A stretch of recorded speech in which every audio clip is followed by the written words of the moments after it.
ابان بن عثمان ایک صحابی ہے رضی اللہ تعالیٰ. ایک دن حضور صلی اللہ علیہ وسلم کے پاس بیٹھے ہوئے تھے، تو حضور صلی اللہ علیہ وسلم نے فرمایا بسم اللہ الذی لا یضر مع اسمہ شیء فی الارض ولا فی السماء وهو السمیع العلیم.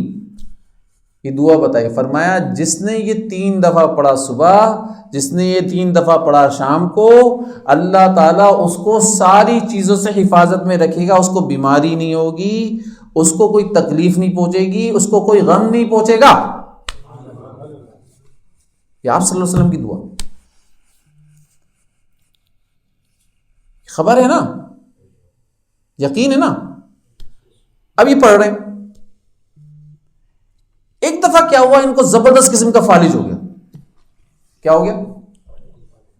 فالج ہو گیا. اب فالج کے اندر صحابہ کرام رضوان اللہ علیہ اجمعین ہی ملاقات کرنے کے لیے ان کے پاس آئے، تابعین بھی آئے ان کے پاس ملاقات کرنے کے لیے، اور اس وقت بھی یہ حدیث سنا رہے ہیں کہ میں حضور صلی اللہ علیہ وسلم کے پاس بیٹھا ہوا تھا، اور حضور صلی اللہ علیہ وسلم کے پاس بیٹھ کر انہوں نے جب یہ دعا بتائی کہ بسم اللہ الذی لا یضر مع اسمہ شیء فی الارض ولا فی السماء وهو السمیع العلیم، جو یہ پڑھ لے اس کو بیماری نہیں آئے گی، اس کو غم نہیں آئے گا، اس کو تکلیف نہیں آئے گی.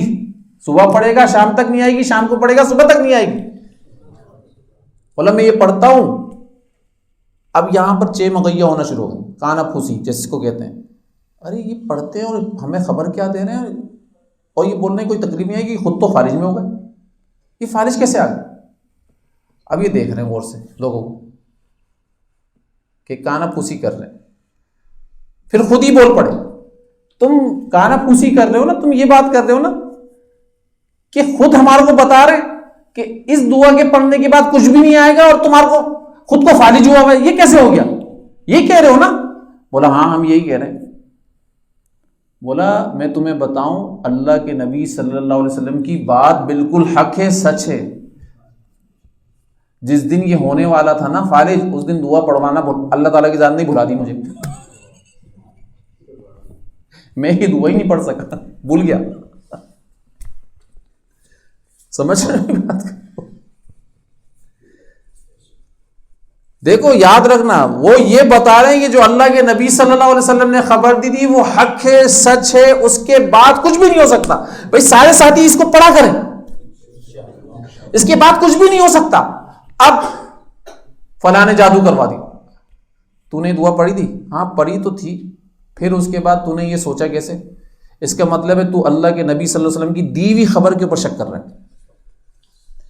شک کرنے سے بندہ کافر ہو جاتا ہے، یاد رکھنا، کفر کے اندر پہنچتا ہے.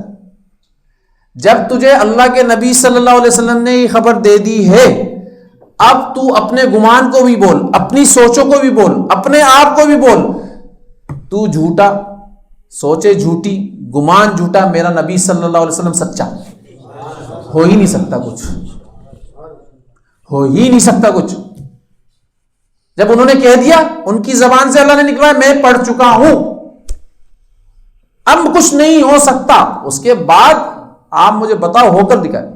میں بول رہا ہوں ہو کر دکھائے. میں اپنے نبی صلی اللہ علیہ وسلم کی زبان کے اوپر آنکھ بند کر کر ان کے یقین کے اوپر تصدیق کر رہا ہوں.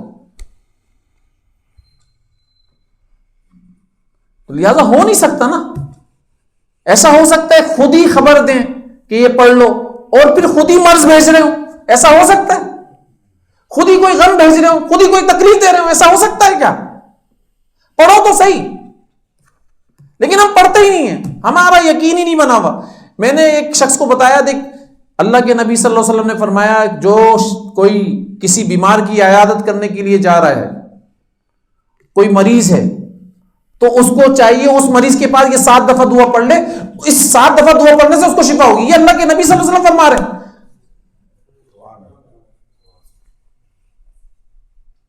اذهب الباس رب الناس واشفی انت الشافی لا شفاء الا شفاءک شفاء لا یغادر سقما. یہ 7 دفعہ دعا پڑھ لو. 7 دفعہ پڑھنے کے بعد اس کی وہ بیماری ختم ہونا شروع ہو جائے گی. تیرے پڑھنے سے کچھ نہیں ہو رہا، کس کے بتانے سے ہو رہا ہے؟ بولو میرے پڑھنے سے تو کچھ نہیں ہوگا. میرے نبی نے اطلاع دی تھی، میرے نبی کا کہا آپ نے سچا کرنا ہے، آپ نے پورا کرنا ہے، میں تو ان کے کہنے کے اوپر عمل کر رہا ہوں۔ سمجھ گئے میری بات؟ یہ تو میں نے کچھ کرنا بھی نہیں ہے، تو ہم کرتے نہیں ہیں۔ ہم کیا، ڈاکٹر نے کیا کہا، ڈرپ لگا دی تھی، اچھا وہ والا کیپسول بڑا زبردست ہے، اس کے بڑے فوائد ہیں، تو اس مرض کے اندر میں نے بھی وہ کھایا تھا، میرے کو بھی لکھ کر دیا تھا، تو بھی وہ کھا۔ یہ دعا کوئی بھی نہیں پڑھ رہا، یہ دعا کوئی بھی نہیں، اس سے بڑا کیپسول کیا ہوگا؟ یہ دعا کوئی بھی نہیں پڑھ رہا۔ ہر بندہ، میرے سر میں بیوی بھی بتاتی ہے نا، سر میں 2 پیناڈول لے لینا، شور بتاتا ہے میری طبیعت بہت خراب ہو رہی ہے، تو ڈاکٹر کو دکھا دو جا کر، اگر زیادہ خراب ہو رہی ہے تو چلو میں بھی چلتی ہوں، لیکن دعا کوئی نہیں پڑھ رہا۔ لینگویج کیا ہو گئی ایمان والوں کی؟ اور اللہ کے نبی صلی اللہ علیہ وسلم نے لینگویج کیا سکھائی تھی کہ بھائی پہلے دوائی سے رابطہ نہیں، پہلے دوائی کے مالک سے رابطہ کرو۔ دوائی کے اندر بھی اثر دوائی کے مالک سے آئے گا،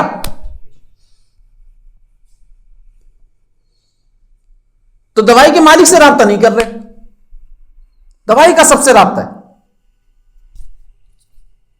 لینگویج ہے ہماری، تیرے مسل پین ہو گئے، وہ وولٹول جیل آیا ہے نا، وہ لگائیے ذرا، یہ لینگویج ہے میری۔ اور کیوں میرے کمر میں بہت درد ہو رہا، تو ایک کام کر وہ لگا لے، یا میرے ٹانگوں میں بہت درد بھائی تو وہ لگا لے، صحیح ہے نا؟ میں نے بھی لگایا تھا، میرے ہاتھ فریز ہو گئے، تو وہ لگا لو، منع نہیں ہے لگانا، لیکن میں جو کہہ رہا ہوں پہلے رابطہ تو کرو کس سے؟ اس دعا کو تو پڑھ لو، اس دعا کے پڑھنے کے بعد جو کرنا ہے کر لینا، اور یقین رکھنا ہے اس دعا کے پڑھنے کے بعد اس کو شفا ہونا شروع ہو جائے گی، کچھ کرنے کی ضرورت نہیں پڑے گی، اللہ کی قسم کچھ کرنے کی ضرورت نہیں پڑے گی۔ کرو تو صحیح یار، یہ معاشرہ ماحول پیدا تو کرو، یہ ماحول پیدا کرو۔ تو حضرت فرمایا کرتے تھے کہ جب اللہ کے نبی صلی اللہ علیہ وسلم کا طریقہ ہم چھوڑیں گے تو معاشرہ مرتد ہوگا، معاشرہ اللہ کے نبی صلی اللہ علیہ وسلم کے طریقے چھوڑنے کی وجہ سے مرتد ہوگا، چاہے فرائض ان کے اندر موجود ہوں۔ وہ غیروں کا طریقے سے تو کامیاب ہونا کو یقین تصور کیا ہوا ہوگا، لیکن اللہ تعالیٰ کے نبی صلی اللہ علیہ وسلم کے طریقے کے اندر کامیابی کا تصور اس کے اندر نہیں ہوگا۔ تو لہذا قلب سلیم چاہیے، یہ کفر سے اپنے آپ کو پاک کرو، شرک سے اپنے آپ کو پاک کرو۔ حضور صلی اللہ علیہ وسلم نے فرمایا کہ شرک میری امت کے اندر ایسا ہے جیسے کالے پہاڑ پر کالی چیوٹی چل رہی ہو، اس کالی چیوٹی کو دیکھنے والی آنکھ دیکھنے کی کوشش کر رہی ہو لیکن نظر نہ آ رہی، اس طریقے سے میری امت کے اندر شرک چلے گا، اس طریقے سے چلے گا، اتنے خفیف انداز کے اندر آئے گا۔ اب حضرت ابوبکر صدیق رضی اللہ تعالیٰ عنہ پاس بیٹھے، فرمایا یا رسول اللہ کیا کریں؟ یہ کیا بات بتا دی آپ نے؟ ارے بچنے کا طریقہ بھی تو بتائیں، بچیں گے کیسے؟ کیسے بچیں گے؟ اب آپ صلی اللہ علیہ وسلم دعا بتا رہے بھائی یار یہ دعا پڑھو گے بچ جاؤ گے، تمہارے اوپر حملہ ہی نہیں ہوگا شرک کا۔ کون سی دعا؟ اللہم انی اعوذ بک ان اشرک بک شیئا، اللہم انی اعوذ بک ان اشرک بک شیئا وانا اعلم واستغفرک لما لا اعلم۔